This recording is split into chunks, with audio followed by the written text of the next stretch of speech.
Hey guys, hope you're doing great. I put a lot of effort into bringing you an original, truly interesting story. Definitely not a simp tale.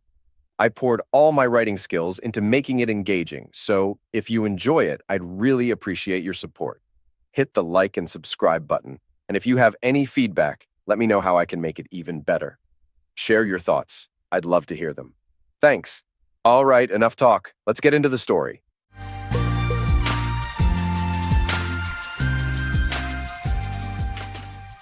Daniel Dan Armstrong never pictured his marriage could be anything but stable. At 37 years old, he was a skilled roofer, known throughout the Tri-County area for repairing, replacing, and installing high-quality roofs on everything from cozy bungalows to sprawling estates. He loved the feel of asphalt shingles beneath his palms, the slow methodical work of layering each row, and the satisfaction of gazing down from a newly finished rooftop. In his line of business, trust and precision were paramount. Trust that each angle was measured correctly so no rain or snow would seep in, and precision so families could sleep at night free from leaks. His wife, Jenna Armstrong, was 34. She was a sales manager for a prominent wellness brand, a role that allowed her to travel often to conferences and retreats. She had an undeniable charm that helped her close deals, and her consistent paycheck complemented Dan's more erratic income. Sometimes he'd land a big roofing contract with a local real estate developer. Money would then pour in for a few months, only for the next quarter to be lean. In those lean times, Jenna's stable salary kept them afloat. They lived in a modest, two-story home on the outskirts of a mid-sized American city. Oakbridge wasn't a flashy place. It had a row of chain stores, a wide main street, and suburban developments that extended for miles. Their own neighborhood had well-kept lawns, neighbors who alternated hosting barbecues in the summer, and kids riding bikes up and down the sidewalks. Dan liked the normalcy. He'd grown up with a father who was also in the trades, a plumber, and a mother who worked part-time at the local pharmacy. He appreciated the peacefulness of suburban life, the quiet dinners at home, the occasional nights out at a local steakhouse, which was why he never batted an eye at Jenna's girls' trips. For the past couple of years, she'd gone on them every 2 or 3 months, saying she needed to reconnect with her feminine energy. Sometimes she'd say it was a spa retreat, or a yoga workshop, or a chance to bond with her closest friends from her college days. Dan, though a bit puzzled by the frequency, trusted her. She always came back with pictures of scenic resorts, group selfies of smiling women clinking glasses, or messages about how rejuvenated she felt. But that all changed one Sunday afternoon. Jenna had just returned from a 3-day trip. The day after her arrival, Dan decided to do some organizing in their basement. He wanted to clear out some old boxes of shingles left over from jobs years ago and make space for a new set of tools he'd recently purchased at a discount sale. He opened a large gray plastic bin in the corner and froze at what he found inside, a full leather suit, midnight black, with a single hole at the mouth and no openings for the eyes. Dan lifted it gingerly, trying to figure out if it might be some bizarre piece of sporting equipment or a costume. The material was thick and glossy, and there was a faint chemical smell. He tilted his head, realizing it certainly wasn't typical workout gear. The suit had thick zippers, reinforcing the idea that it was used for something far beyond the realm of normal yoga or dance classes. "What in the world?" he muttered, turning it over in his hands. A moment later, he heard Jenna's voice at the top of the basement stairs. "Dan, you down there? I heard you open a bin." "Yeah, hon," he called back, fighting the lurch in his stomach. "I'm just rearranging." Jenna descended the wooden steps. As soon as she saw him holding the suit, her face blanched. "Oh, he glanced at her, eyebrows raised. "Do you know what this is?" She hesitated. One of my girlfriends might have left that here. You know, from A Practical Joke or something. It's not mine, I swear." Dan tried to interpret her expression. "A practical joke?" She forced a shaky laugh. "We went to a bachelorette party a few months ago. I think we had all sorts of silly items. It must have ended up in our stuff. I really don't know why it's in our basement." Something about the explanation felt off, but Dan nodded slowly. "All right. Should we throw it out?" She immediately said, "No, I should probably get it back to my friend. She paid good money for, that weird gag gift." "That's okay. Sure, hun." He placed the suit back into the bin and closed it. He left the basement not fully convinced, but determined not to jump to conclusions. Jenna had never given him a reason to doubt her before. And yet, that night, he couldn't quite sleep.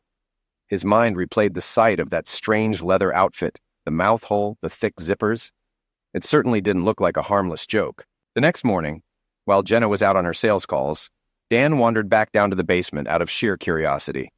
He opened the bin again, only to find the suit gone. At breakfast, she had told him she would mail it back to her friend, but she'd left the house in a hurry, offering no details. A chill rose in Dan's chest. Something was definitely off. Maybe, he told himself, it was just something she was embarrassed about, some kind of novelty adult item. But then, why lie? Why the mention of a bachelorette party that had happened months ago? His suspicions ignited. Over the next few days, he watched her movements more closely. Jenna seemed normal, if a little more distant. She still cooked dinner on Tuesday, spaghetti with homemade sauce, went grocery shopping Wednesday, and had a Zoom call with her wellness clients on Thursday. Nothing outwardly changed. No big red flags, no sudden nights out. Yet that vague sense of distrust gnawed at him. He decided to investigate. Dan was not the confrontational type, but he was practical. If something in your house was broken, you found the source and fixed it. In this case, if his marriage was on shaky ground, he needed proof before he confronted her. He told himself that maybe he was overreacting, that he just wanted peace of mind. But, deep down, he feared finding the truth more than he dared admit. Standing in the local electronics store, Dan felt a little foolish. He wasn't a spy, after all, and he'd never used hidden cameras or GPS trackers before.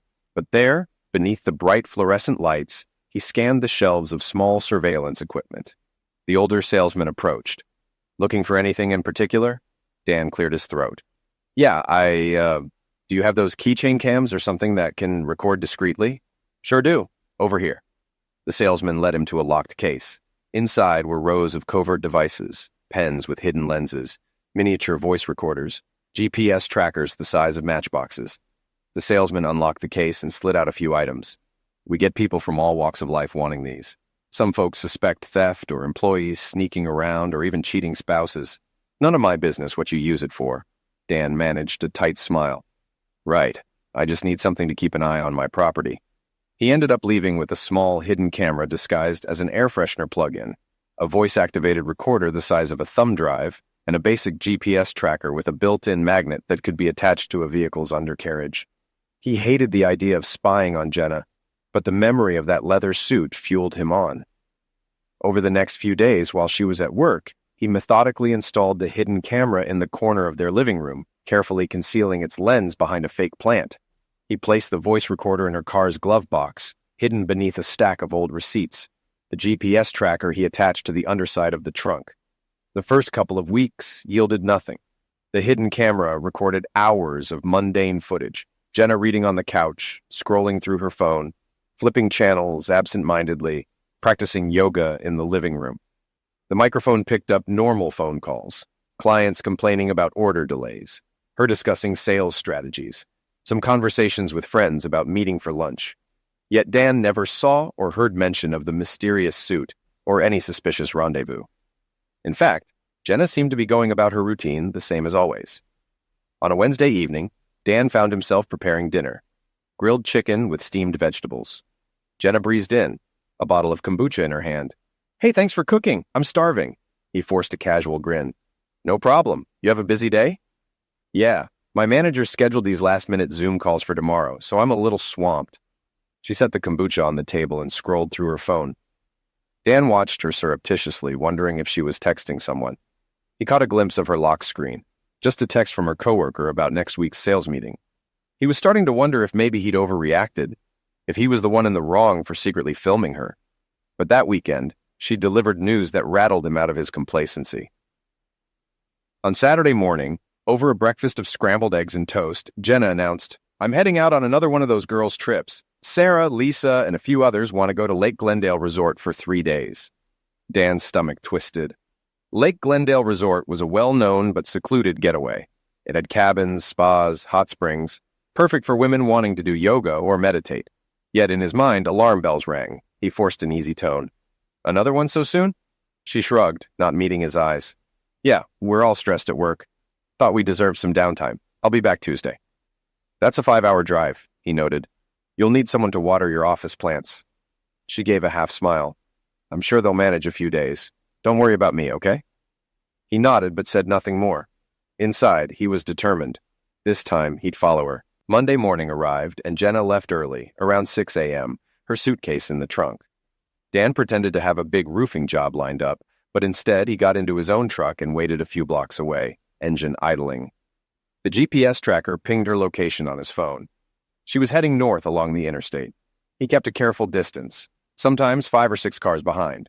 Whenever she stopped at a rest area or gas station, he'd pull off the road a few minutes later, park out of sight, and watch from afar as she filled up her tank or grabbed a coffee.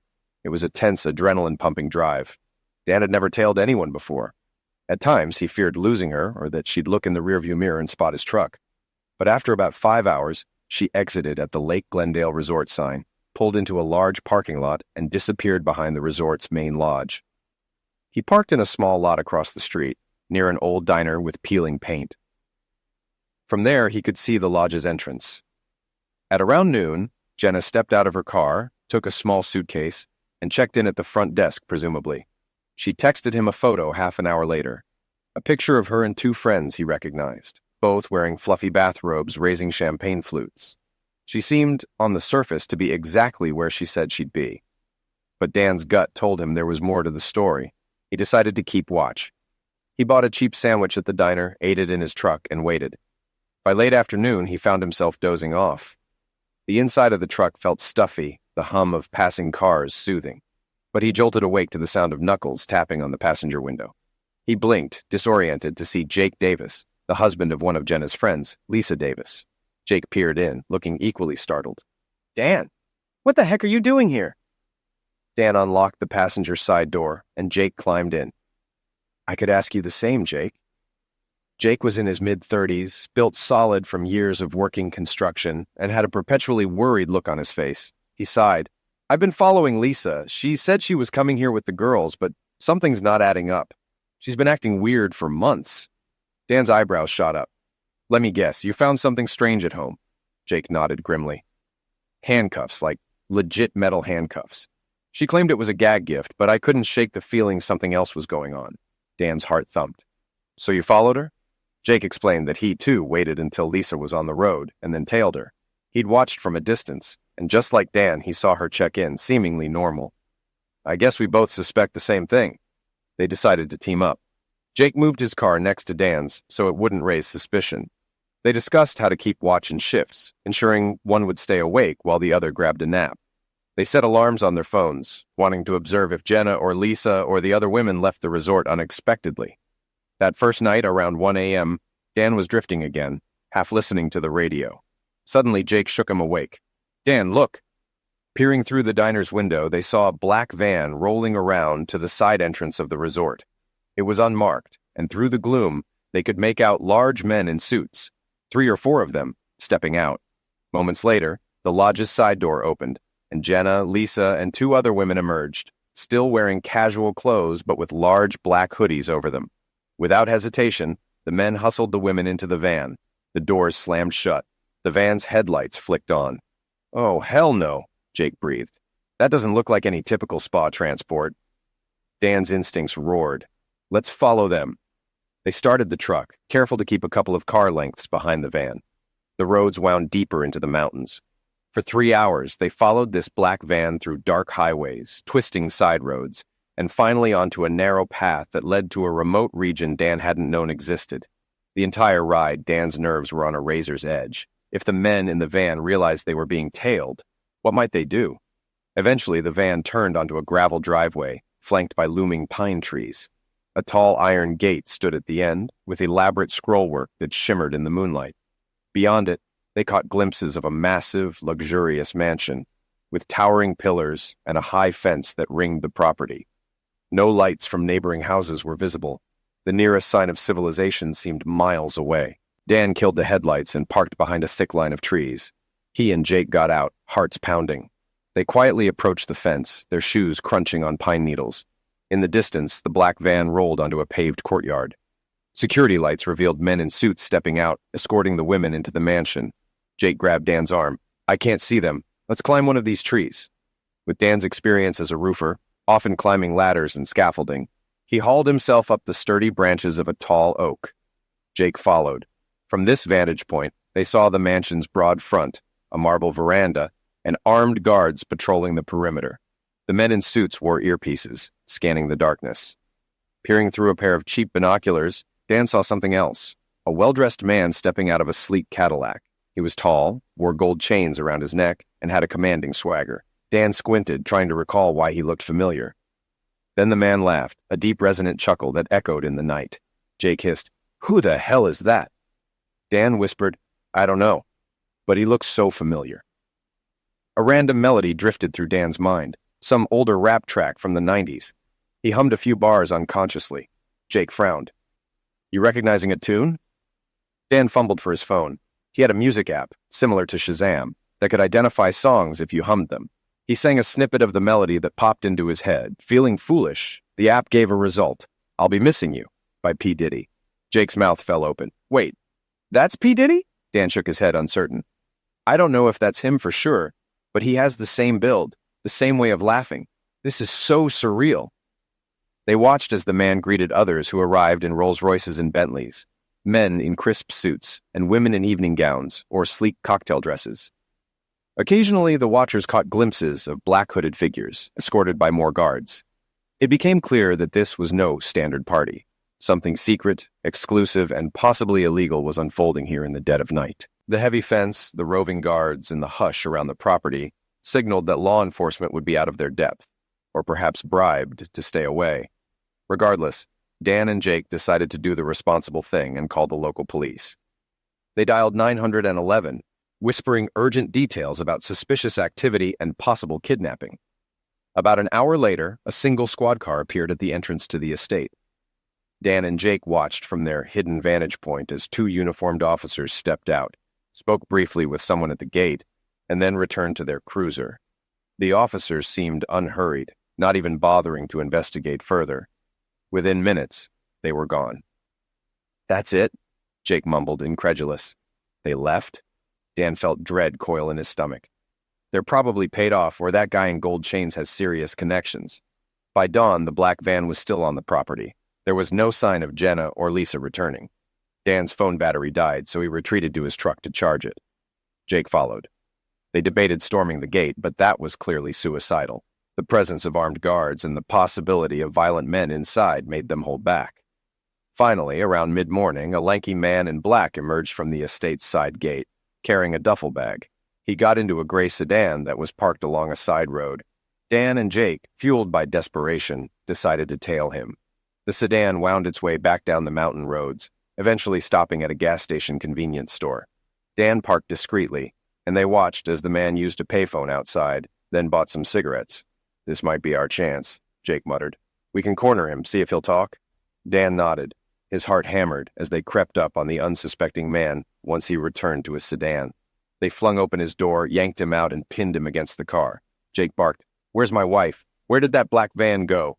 The man's eyes bulged, terror replacing confusion. "Get off me, man. I don't know who you are." Dan tightened his grip. "Our wives were taken to that mansion. We saw you leave the property. Tell us what you know." The man spat out a curse. "I ain't telling you anything. They'd kill me if I opened my mouth." Jake cocked a fist. "Who's they?" Despite the fear in the man's eyes, he stayed silent. Eventually, Dan searched the man's pockets, finding only a cheap phone. Jake tried to wrest it away, but the man shrieked. Don't take my phone!" Jake snarled, "Too late." They retreated to Dan's truck, the phone in hand.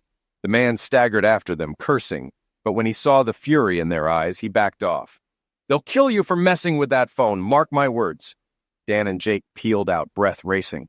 The phone was locked, but they powered it down, hoping to examine it later or find a local hack. Back in Oak Ridge, Dan found a tech-savvy acquaintance who helped bypass the phone's passcode. Within the contact list, they discovered dozens of cryptic entries. Some had only initials, others had code names. They dialed a few numbers, receiving no answer or a suspicious greeting. After several attempts, they reached a man who asked bluntly, "You still looking for security work? We got an event next weekend." Jake, thinking quickly, pretended to be the phone's owner. Yeah, definitely." The man asked for a meetup at a local bar to talk details. Jake agreed, heart pounding. If these were the same people running that mansion, maybe they needed more help for their secret gatherings. Before they could do more, Dan checked the hidden camera footage from home. Jenna hadn't returned. She texted him occasionally, claiming she was still at the lake resort, sending old photos perhaps to maintain the illusion. It made his blood boil. He realized how elaborate her cover story was. That night, Dan dreamt of dark corridors and masked figures. He woke drenched in sweat, consumed with fear for his wife's safety and for his own sanity. Was she truly in danger, or was she a willing participant in something sordid? Jake confronted Lisa via text, demanding to know where she was, but got no response. He felt helpless. They decided to keep pressing. Meeting that contact might be the only chance at infiltrating the mansion. Meanwhile, at the gas station incident, the man they assaulted presumably reported the phone stolen or spread the word that two angry husbands were snooping. Dan and Jake stayed on high alert, worried about retaliation. Days later, Jake arrived at a grimy bar on the outskirts of the city. The neon sign flickered, half the bulbs burnt out. He wore a baseball cap low over his eyes. Dan waited in his truck across the street, texting, "Be careful." Inside, at a corner table, a man with a shaved head and a scar down his right cheek beckoned Jake over. "You're the new recruit?" Jake nodded, trying to steady his trembling hands. "Yeah, I heard there's a party. Pays $5,000 a night." The scarred man studied him. "Not sure you fit the profile. We need big, tall guys, mostly African-American or Latino, because the guests like variety. You know, bouncers, dancers, or just eye candy." Jake forced a laugh. "I got a friend who's ex-military, tall, built. He's black. I can bring him in." The scarred man grinned. "That might do. Show me a picture." Jake had prepared for this.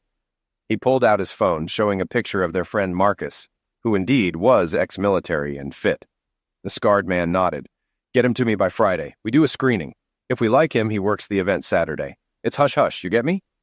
Jake swallowed hard. "Sure, no problem." Before leaving, the man handed him a small slip of paper with an address.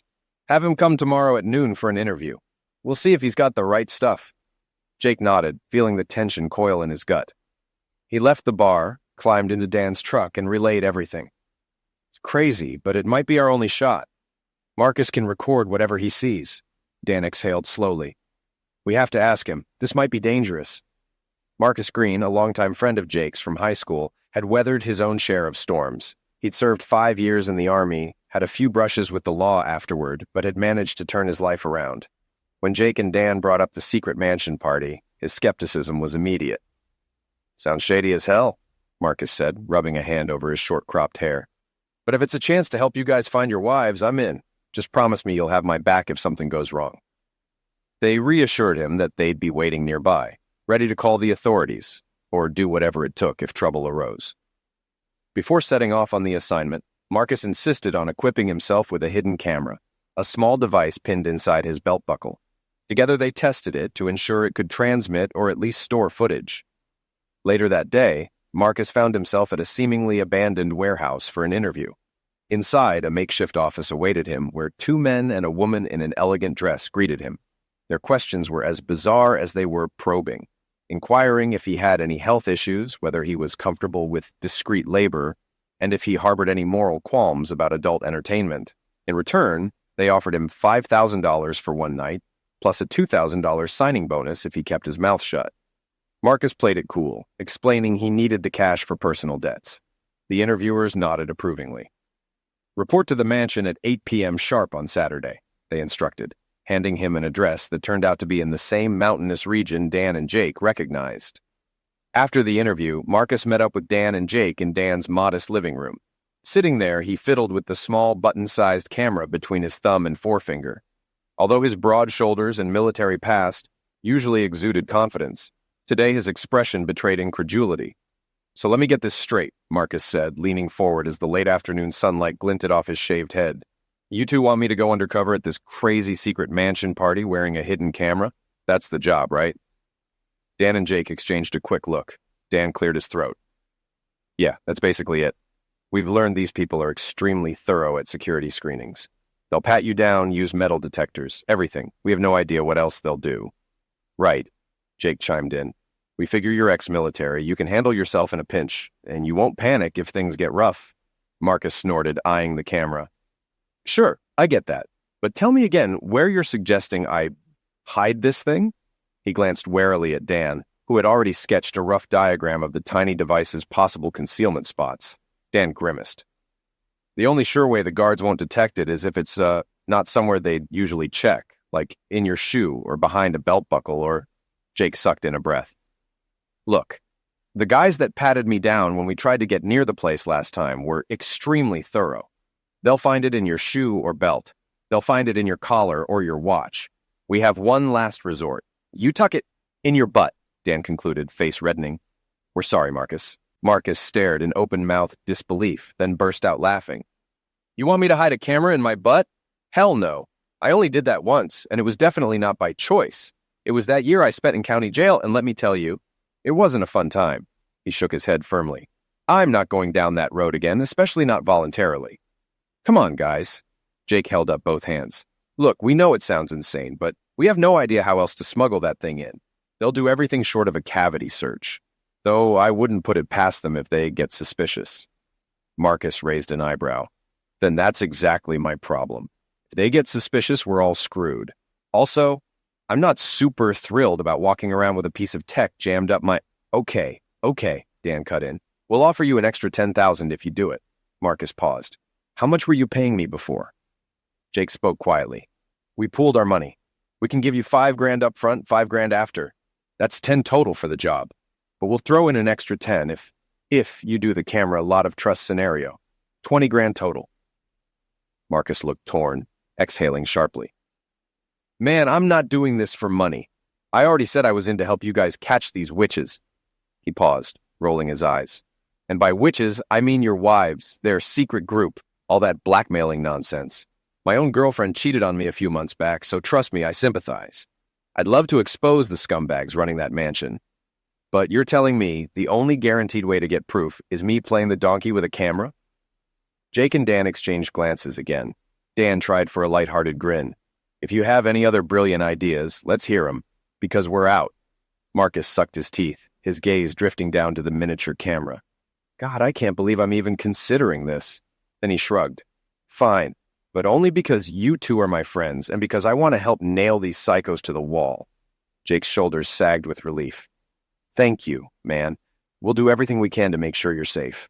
We'll be close by, ready to call the cops or do a rescue if it goes sour. Marcus rolled his eyes again. Sure, that rescue will come in real handy if they find me out. Look, I'm strong, I can handle myself. But I hope you realize these people have armed guards, more than one, and from everything you've told me, they're not afraid to use force. Dan nodded heavily. We know. That's why we're asking you, specifically. No one else we know can handle themselves like you. Marcus shook his head, half amused, half nervous. You two owe me big time. Like, never forget this for the rest of our lives big. Also, we better talk specifics, like what I do once I'm in, how the hell I get out, and how to discreetly pass this camera to you when it's all said and done. Jake clapped him on the shoulder, ignoring the small flinch that suggested Marcus was still uneasy. We'll talk it through, step by step. And so the plan was set. Dan and Jake would remain outside the mansion gates, hidden in the forested area up the road. Marcus would arrive in his own car, pass the security checks, do whatever was asked of him, and record everything. The camera, stashed in the least dignified spot imaginable, would capture footage of the ceremony Dan and Jake had only glimpsed from afar. Saturday night arrived sooner than any of them liked. Marcus spent an uncomfortable hour steeling himself to place the camera. I can't believe I'm doing this, he muttered, pacing around a shabby motel room they'd rented for final preparations. You two better never breathe a word of this to anyone, or I swear. Jake half smiled. It'll be our secret. Right, Dan? Dan managed a hollow grin. Right. Let's get going. Marcus donned a tailored black suit jacket over a crisp black t-shirt. He hopped in his beat-up SUV and drove through the winding mountain roads. Up ahead, an ornate wrought iron gate loomed, flanked by 2 armed guards in sleek suits. Marcus inhaled deeply, rolling down his window as he approached. They asked for his name. He provided it, along with a fabricated reference that the scar-faced recruiter had given him. One guard scanned a guest list. The other ran a metal detector across Marcus's chest, sides, and legs. Marcus tensed but kept a casual demeanor. Thankfully, the device beeped only at his belt buckle, which he quickly removed. They checked it thoroughly, found nothing suspicious, and handed it back. Satisfied, the guard waved him through. He drove up a long, curving driveway lined with tall pines, eventually reaching a circular courtyard where valets in black masks waited. Masked valets? Marcus thought that was bizarre, but it was only the beginning. The valet opened Marcus's door, offered a polite nod behind a plain black half-mask, and drove the SUV away. Taking a steadying breath, Marcus joined a small group of arriving guests. All the men wore either black tuxedos or crisp suits. Most had their faces partially obscured by white Venetian-style half-masks. The women, those who appeared to be guests, paraded in flowing gowns, sometimes wearing elaborate feathered masks. Even at a glance, the entire scene reeked of forbidden opulence, a hidden masquerade for the ultra-wealthy. The mansion's foyer stunned him. Gleaming marble floors reflected the light of chandeliers. 2 wide staircases curved up to a balcony. Decorated columns and gold-framed mirrors lined the walls. A massive arrangement of white orchids crowned a central table. Everywhere Marcus looked, people were wearing masks, silver, gold, black, white, creating an atmosphere of surreal anonymity. A tall man in a crisp white suit approached Marcus. The man wore a simple porcelain mask that covered the top half of his face, leaving only his mouth and jaw visible. He looked Marcus up and down with an air of mild disapproval. "You must be new." Marcus cleared his throat. "Yes, first time. They said I'd meet someone about my role for tonight." The man gave a curt nod. "I'm Elias. Follow me." They walked through a side corridor, passing closed doors from which murmurs, soft laughter, and occasional moans emerged. Marcus's heart pounded as he forced himself not to look too curious. He caught glimpses of black latex, people in form-fitting suits, some wearing thick collars. The memory of Dan's story about his wife's bizarre outfit flickered in Marcus's mind. Elias led him into a small lounge area. Several men in black suits milled around, speaking in low voices. The window looked out on a pristine garden illuminated by subtle ground lights. Marcus forced himself to exhale calmly. "You'll serve as additional security," Elias said, turning to Marcus. "We only hire men with certain capabilities. If you're ex-military, that's suitable. Just remember the rules. No interfering with the guests unless they pose a clear threat. Do not talk unless spoken to.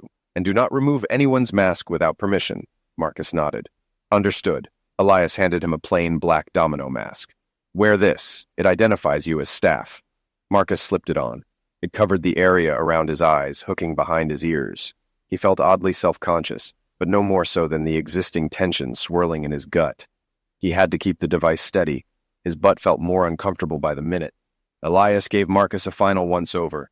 "Stand in the main hall. Keep an eye out for disruptions." Shortly after, Marcus found himself stationed against a marble pillar in the mansion's grand hall. The ceiling rose at least 30 feet with an ornate fresco of swirling angels overhead. Candles flickered along the walls, and an undercurrent of sultry music drifted from a hidden sound system. Men in white suits, women in glittering masks, a few conspicuous politicians he thought he recognized from TV. Everyone was either sipping champagne, engaging in hushed conversation, or gliding about with that intangible aura of power. Then Marcus's gaze found the heart of the spectacle, the latex-clad women. Each wore a full black bodysuit, their faces largely obscured by black hoods featuring only 2 small eye holes and an opening for the mouth. Some had short spiked heels, others were barefoot, and all wore a small plaque or a choker bearing a number. Marcus scanned the suits, unsure which, if any, belonged to Dan's wife, Jenna, or Jake's wife, Lisa. The suits were nearly identical, the masked faces impossible to identify at first glance. A hush fell as a well-dressed older man in a white tuxedo stepped onto a small stage at the center of the hall.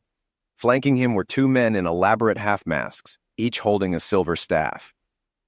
"Welcome," the man intoned, his voice echoing off the marble. "Tonight's ceremony will begin shortly. Those of you who have been here before, you know the rules. Those of you new to our circle, we trust you will respect our traditions." A round of polite applause spread. Marcus tried not to shift too visibly in discomfort. He wondered if the camera was capturing the scene, if Dan and Jake, parked somewhere outside, were biting their nails to the quick. The ceremony unfolds. A line of black-suited women was led onto the stage by masked escorts. The women's heads were bowed, their hands clasped behind their backs in glossy latex gloves. Marcus counted 10, each bearing a unique number. A man with a gold-trimmed mask stepped forward, reading from a list in a sonorous tone. "Number 1, property of Mr. Reynolds. Number 2, property of Miss Rosemont." He went down the line, announcing so-called property designations. It was clear these weren't typical guests. They were more like offerings. Some listeners chuckled, others commented in quiet, eager voices. Finally, the announcer got to number 7. Marcus felt his pulse spike.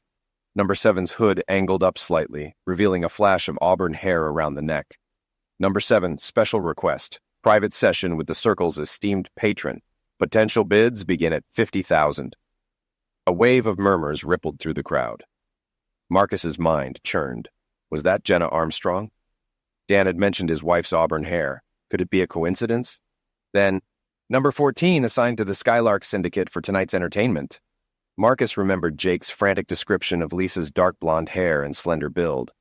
Could that be her under that tight latex? He couldn't be certain, but the approximate height and posture matched Jake's wife. Applause, flashes of phone cameras, or discreet photography from the masked participants. Some called out bids, others swirled brandy in glasses. The entire scene gave Marcus chills, like an auction of flesh. He clenched his fists, forcing himself to remain outwardly calm. A pair of robed attendants beckoned the latex-clad women offstage toward a corridor leading deeper into the mansion.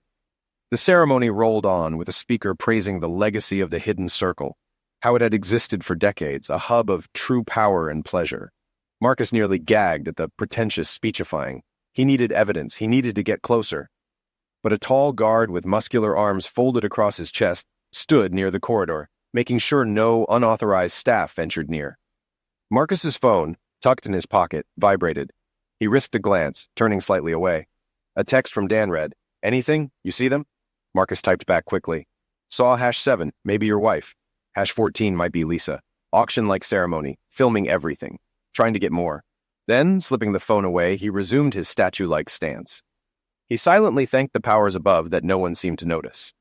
An hour later, after more mingling and masked conversation, the lights dimmed. A hush fell over the grand hall as a group of men wearing black velvet cloaks entered. Each man's mask bore a symbol, intricate gold filigree designs that might have been family crests or occult insignias. They formed a circle at the center, and the man who'd introduced the ceremony placed a large candelabra in the middle. Soft chanting began, accompanied by the faint ring of chimes. The guests, now forming concentric rings around them, watched with rapt attention. From a side door, the latex-suited women reappeared, each guided by a cloaked escort. The women were positioned in a kneeling arrangement, their heads bowed. Marcus noted that #7 and #14 were near the back, trembling slightly. He could see #14's shoulders tense. The chanting rose. One of the men in cloaks produced a silver chalice, reciting archaic-sounding phrases that Marcus couldn't fully make out. He recognized only bits about loyalty, bondage, and indulgence. Another man in a white suit approached with a large book, flipping through pages as if reading from some twisted scripture. It was part cult ritual, part exploitative fetish show. Marcus felt revulsion coil in his gut, but he reminded himself that he was capturing every second. Assuming the camera endured his sweaty, nerve-wracked posture, they needed proof to blow this wide open. Meanwhile, outside the mansion, Dan and Jake waited in Dan's truck behind a thicket of pines about half a mile away, eyes glued to the phone that displayed a few intermittent live feeds from the camera. The signal crackled, occasionally losing clarity, but they caught enough glimpses. Masked men, chanting, women in latex suits lined up like cattle. Dan's stomach churned at the possibility that one of them was indeed Jenna. Jake clenched the steering wheel. "That's definitely Lisa's build. Oh God, that's definitely her. I'd know her figure anywhere." Dan forced himself to remain focused. "We have to stay calm. We have evidence. We'll get the cops again." Jake spat a curse. "The cops are paid off. They came by once and left. But maybe the FBI, someone bigger, would do something?" "Let's try to record more," Dan said, "and see if Marcus can get direct proof that identifies some high-profile individuals." They fell silent, occasionally glancing at the phone's screen. The chanting and murmur of voices gave everything a horror movie aura. Then abruptly, the feed cut out. Static. Dan cursed, tapping frantically on the phone. "We lost him." Jake exhaled sharply. "Let's give it a few minutes, see if he reestablishes the connection." Minutes ticked by, feeling like hours. Eventually, the phone vibrated with an incoming text from Marcus's number. "Battery dying. Trying to slip out. Wish me luck." Relief mingled with worry. If Marcus was leaving, he'd either made enough recordings to satisfy them or he was compromised. Tension crackled in the truck's cramped cabin. Dan was about to suggest they reposition, maybe get closer, when headlights sliced through the darkness behind them. Jake glanced in the side mirror. "Wait, is that—" Before they could react, a black SUV roared up behind their truck. Doors slammed. The beam of a flashlight cut through the windshield. Dan's heart hammered. Two burly men in suits rushed forward, guns drawn. One yanked the driver's side door open. The other yanked the passenger side. Within seconds, Dan and Jake found themselves dragged out onto the pine needle-covered ground. "Hey, what the—" Dan struggled, only to receive a sharp punch to the gut. He doubled over, choking for air. Jake fared no better. He caught a blow to the jaw that made his ears ring. The assailants shoved black hoods over their heads, plunging them into darkness. "Think you can spy on us?" One man hissed. "We know who you are. We've seen your license plates. If you cause trouble, you'll end up in the ground." Unable to see, Dan felt the slam of fists, boots kicking his ribs. Pain seared his torso. He heard Jake yelp in agony nearby, muffled by the hood. Another voice sneered, "Our boss wants a little chat." Within moments, they were thrown into the back of the SUV, the doors banging shut. Tires crunched as the vehicle sped away. Dan's lungs burned from the beating, but terror overshadowed everything. They were being taken captive and likely brought back to that mansion. Kidnapped. The drive lasted maybe half an hour, but Dan's sense of time blurred under waves of pain and fear. When the SUV finally stopped, rough hands dragged him and Jake out. Dan's hood was yanked off, revealing a dimly lit concrete garage. Jake's face was bruised, lips split, one eye swelling shut. A tall figure emerged from the shadows, a man wearing a gold-trimmed mask that covered his entire face, black suit immaculately pressed. Behind him stood two more men with pistols at their hips. "Gentlemen," the masked man said, voice smooth but resonant, "you've been poking your noses where they don't belong. You might have noticed our gathering. Let me assure you, we do not tolerate interlopers." Dan coughed, trying to speak. Pain lanced his ribs. You have my wife, Jenna Armstrong. I just want her back." The masked man chuckled coldly. "Your wife is here of her own free will, Mr. Armstrong, or rather she's under certain obligations. That doesn't concern you. What concerns me is that you're attempting to gather intelligence to blackmail us." Jake spat blood on the ground. "Our wives are in there, forced into God knows what. Let them go."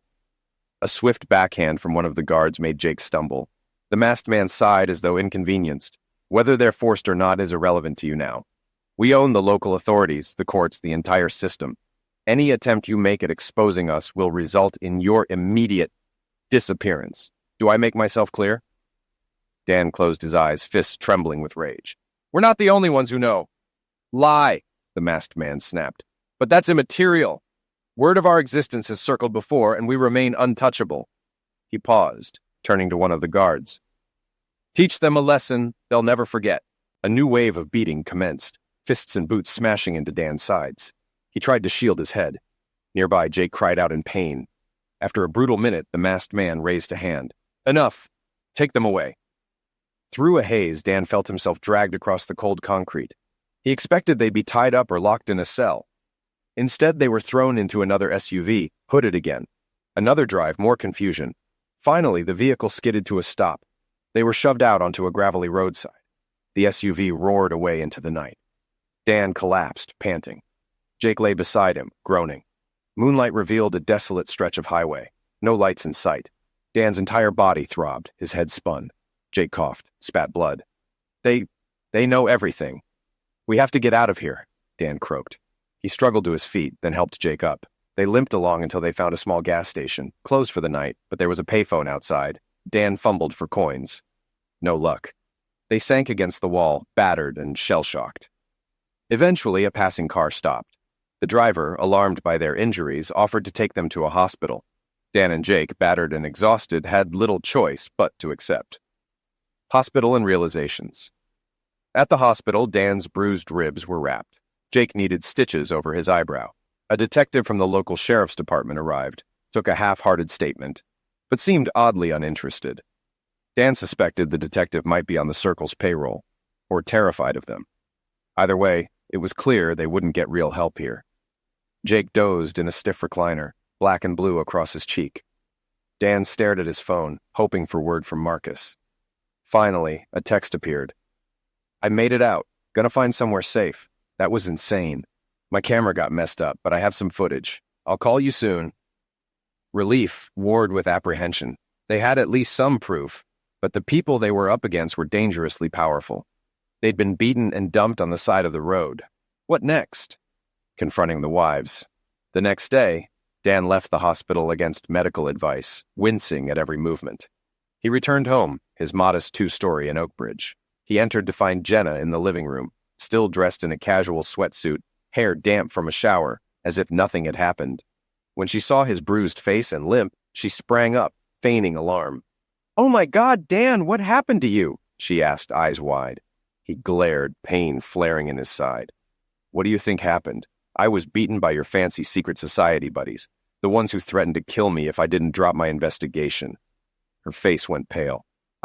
It wasn't supposed to—" "Spare me," Dan roared, slamming the door behind him. "You lied to me for months. You said you were going to spa retreats, yoga getaways. Meanwhile, I followed you to that mansion where you wore latex suits and bowed to masked men."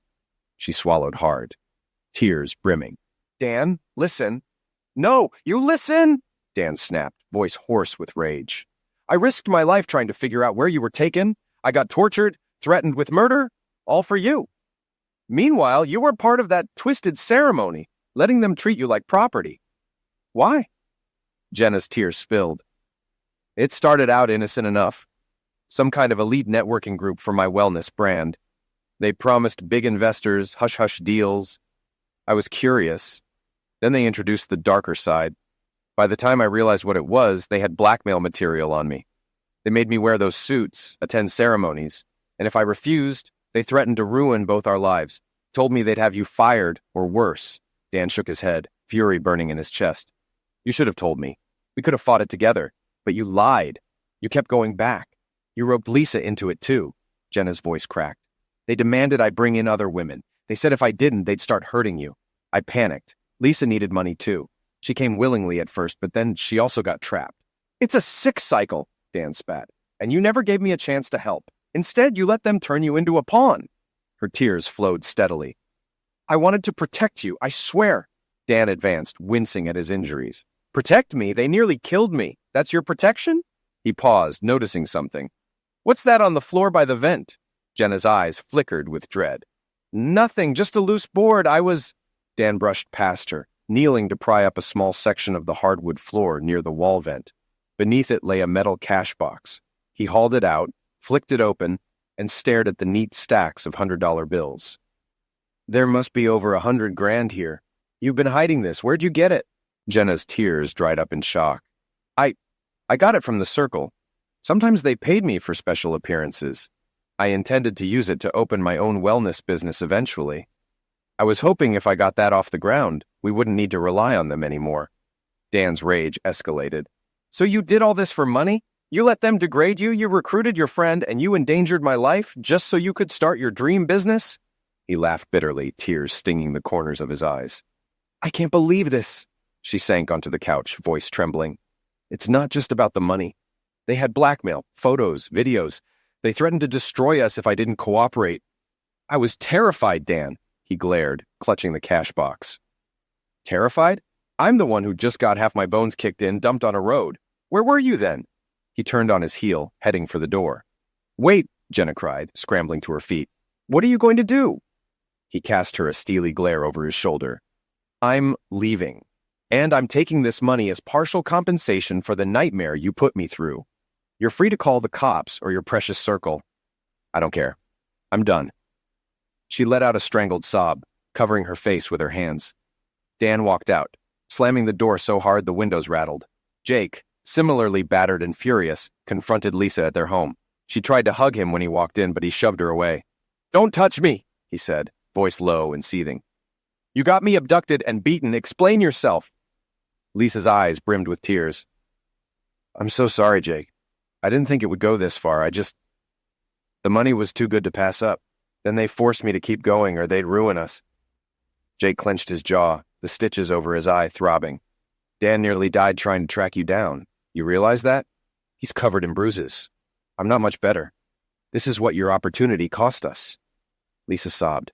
"I was manipulated. They threatened me. Please, Jake, I still love you." He laughed bitterly. "Love me? You sold your body to them. You sold your soul. I don't want any part of it." Lisa reached for him again, but he stepped away. "I can't trust you," he said softly, tears threatening. "I'm filing for divorce." "It's over, Lisa. She collapsed against the wall, sobbing. "No, you can't do this!" He turned away, voice hollow. "Watch me." In the days that followed, Dan and Jake nursed their injuries while meeting with lawyers. The initial shock gave way to cold resolve. Dan used part of the hidden cash to hire a reputable divorce attorney. He filed on grounds of irreconcilable differences and emotional cruelty. His lawyer suggested they also include allegations of illegal activities, but Dan realized how futile that might be, given the circle's influence. Jake did the same, handing over a retainer fee for a local firm known for handling messy divorces. Lisa hired her own counsel, predictably. Jenna, after learning Dan's intentions, did the same. Across the next few months, the divorces wound through the courts. Jenna initially challenged Dan's attempt to keep the hidden money, claiming it was marital property. Dan argued it was illicit funds gained without his knowledge, used for clandestine activities. Neither side wanted to fully disclose the truth about the circle, so the attorneys danced around the details. Eventually, they reached a mediated settlement. Dan kept a significant portion of the stash, about $60,000, while Jenna retained some for her own living expenses. She insisted she needed it to pay off debts to the circle. Dan neither believed nor cared. He just wanted out. Jake's divorce from Lisa proceeded similarly. She fought for spousal support, arguing Jake's stable income was higher.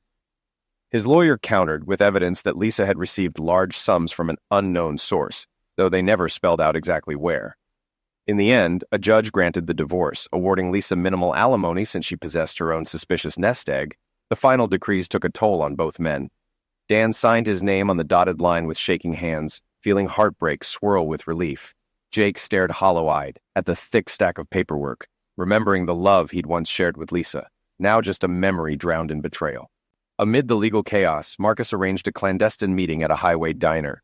He slid a thumb drive across the table to Dan and Jake. "Here's the best I could salvage," he said, voice grim. That camera didn't exactly enjoy its chosen hiding spot. He cracked a wry grin, trying to inject humor.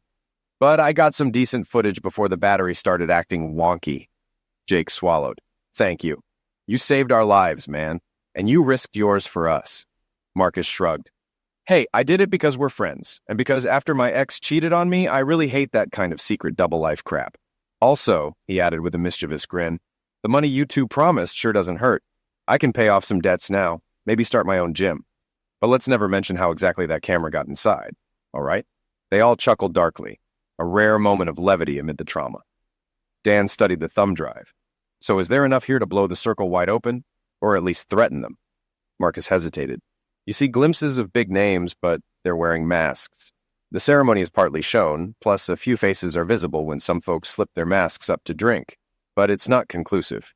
Some top-tier lawyers would argue we can't prove it's them. It's not like we have a direct statement from them acknowledging wrongdoing."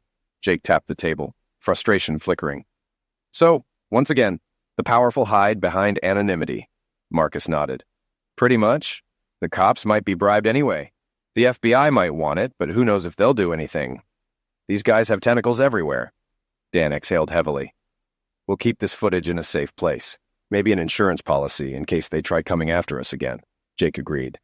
"At least we have some leverage." Despite the threat looming over them, Dan and Jake worked to reclaim their lives. Dan used part of his settlement to launch a small roofing company, Armstrong Roofing. He rented a garage space for supplies, hired 2 laborers, and splurged on a used truck with a brand new wrap that displayed his company's logo. The tagline read, "Armstrong Roofing, we've got you covered." He found the phrase both ironic and satisfying. Jake took a different path. Traumatized by his wife's betrayal, he sold his old house, moved into a small rental near the city, and found a new job in logistics management. He avoided relationships for a while, focusing on healing and therapy. But in time, he began dating someone he met at a gym, a gentle, warm-hearted woman who seemed 1,000 miles from the madness he'd endured. They kept tabs on Jenna and Lisa, mostly through whispered updates from mutual acquaintances. Jenna vanished shortly after the divorce, apparently traveling overseas. Lisa moved 2 states away, rumored to be living off hush money from the circle. Neither woman reached out for reconciliation. If they did, Dan and Jake likely wouldn't have responded. Occasionally, Dan or Jake would receive a cryptic text from an unknown number. "Stay quiet." Or a black sedan might appear briefly in Dan's rearview mirror, only to disappear a few blocks later. These subtle reminders of the circle's watchful eyes spurred Dan to store Marcus's footage on multiple encrypted cloud drives. He also kept a physical copy locked in a safe deposit box out of state. Once or twice, Dan considered contacting a national news outlet, or even a well-known whistleblower organization. But the risk was immense. He and Jake still carried the bruises, literal and psychological, of what happened the last time they confronted the Circle. Exposing them publicly might put them in mortal danger, or land them in endless legal battles with the best lawyers money could buy. Life after divorce. The emotional fallout from the betrayal weighed heavily on Dan's heart. In quiet moments, he remembered the early years with Jenna, the easy laughter, the road trips, the way she'd scrunch her nose when teasing him. He couldn't reconcile that loving woman with the one who'd kneel in latex at a secret ceremony. He realized they might have both changed somewhere along the line, each becoming strangers to the other. Therapy helped. Dan reluctantly saw a counselor after a few panic attacks. He discovered that voicing his anger and grief made it less suffocating. He also admitted to the counselor that part of him still missed Jenna, or at least who she used to be. The counselor reassured him that was normal. He'd lost not just a marriage, but an entire vision of the future. Jake, on the other hand, dealt with insomnia and trust issues. He had nightmares of masked men dragging Lisa away, or of him running in circles through that dark forest around the mansion, never finding an exit. Over time, he found solace in daily workouts, channeling his rage into barbells and punching bags. Eventually, the roofing business flourished. Dan took pride in climbing ladders again, feeling the sun on his back, measuring shingles with meticulous care. He poured himself into each job, finding a semblance of peace in honest labor.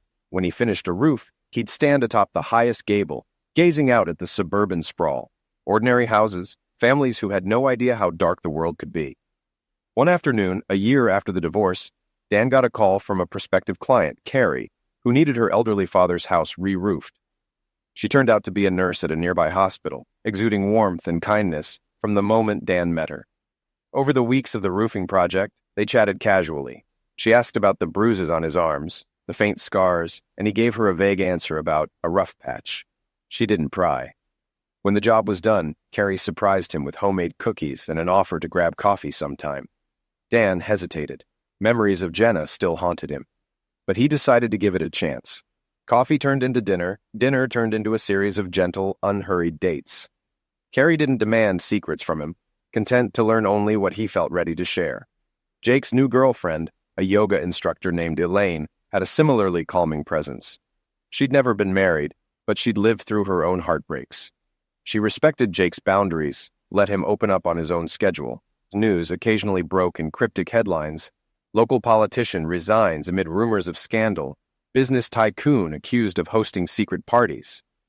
The stories never confirmed the existence of the hidden circle by name, but Dan and Jake recognized the patterns. The network remained powerful, weaving behind the scenes. A handful of scapegoats faced mild legal troubles, but none of the rumored kingpins served real prison time. Dan accepted that toppling such an empire might require an army of whistleblowers, or some unstoppable force of media exposure. The footage from Marcus was still their secret weapon, but without guarantees of safety, they chose caution. Sometimes Dan and Jake met for drinks at a low-key bar, reflecting on the madness they'd survived.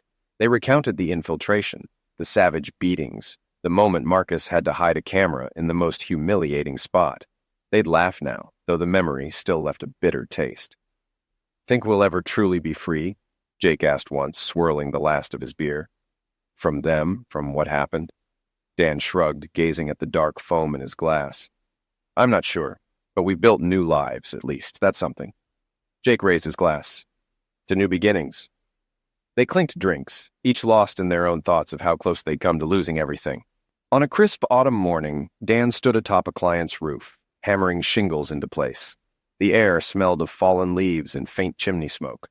His crew was on the other side of the house, joking as they carried bundles of asphalt shingles up the ladder. Dan paused, straightening to stretch his back.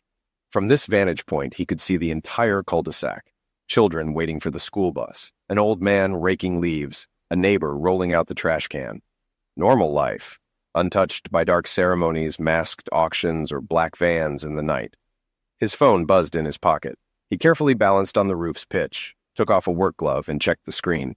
It was Carrie. "Dinner at my place? I'm thinking homemade pasta." 3? He felt warmth spread through his chest and allowed a small smile. "Sounds perfect," he typed back. Replacing the phone in his pocket, he returned to aligning the row of shingles. Each measured cut felt like restoring order to the world, one nail, one layer at a time. The scars on his body, the nightmares that occasionally woke him, the overshadowing knowledge of an elite ring that thrived behind a veneer of power, they were all still there, part of him. But so was hope. So was the possibility of love without secrets and work done honestly. He hammered another nail. Above him, the sky was a cold, clear blue. Below, the everyday hustle of suburban life rolled on, and somewhere out there, Jenna was gone. The circle's workings continued, and Marcus was probably grumbling about that one infiltration job he'd never let them forget. Life was complicated, haunted by darkness, yet lit by small points of light. Dan allowed himself to breathe deeply, letting the crisp air fill his lungs. He had survived. He had broken free, at least enough to stand here in the sunlight, forging a future on his own terms. With one last swing of the hammer, the shingle settled snugly into place. Dan moved along the roofline, confident in his footing, certain that no matter how precarious the heights, he was done living in the shadows of betrayal and secrets. From here on, he promised himself, he'd stand guard over his own life, honestly, openly, and free from the illusions that nearly destroyed him. He silently wished Jake and Marcus the same kind of cautious peace. Then, turning his focus back to his craft, Dan hammered in the next nail, letting the steady, purposeful rhythm remind him that, in time, all things could be rebuilt.